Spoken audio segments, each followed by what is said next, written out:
And Russia is not alone in its efforts to undermine the global rules. As you know, it is working with China, with North Korea, with Iran and others. Sekretaris Jenderal NATO Mark Rutte menuding Rusia tengah berupaya melemahkan aturan global. Hal itu disampaikan Rutte pada Kamis 6 November 2025. Menurut Rutte, negara yang dipimpin Vladimir Putin itu akan terus menjadi kekuatan yang mengganggu kestabilan Eropa dan dunia. Lebih jauh, Rutte juga mengeklaim Rusia tidak sendirian dalam upayanya untuk melemahkan aturan global.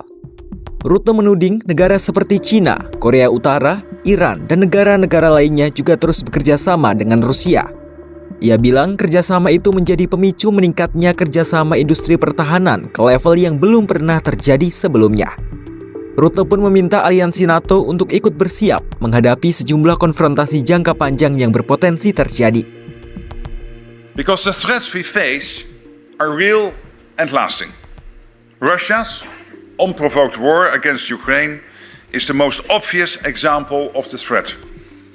But the danger posed by Russia will not end when this war does. For the foreseeable future, Russia will remain a destabilizing force in Europe and the world. And Russia is not alone in its efforts to undermine the global rules. As you know, it is working with China, with North Korea, with Iran and others.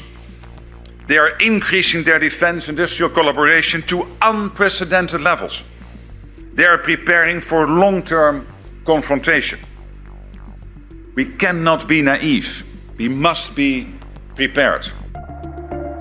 Lebih lanjut, Rutte menegaskan bahwa kekuatan aliansi saat ini telah menjadikan NATO tak terkalahkan. Ia menyatakan jika salah satu aliansi NATO diserang, maka akan ada 31 negara lain yang datang untuk membantu. Selain itu, terkait sejumlah serangan drone Rusia ke wilayah Rumania, Rutte menyatakan bahwa NATO telah meningkatkan kewaspadaan. NATO juga akan menanggapi insiden itu dengan serius. Ia pun menegaskan NATO telah siap dan bersedia untuk melakukan segala yang diperlukan guna mempertahankan diri.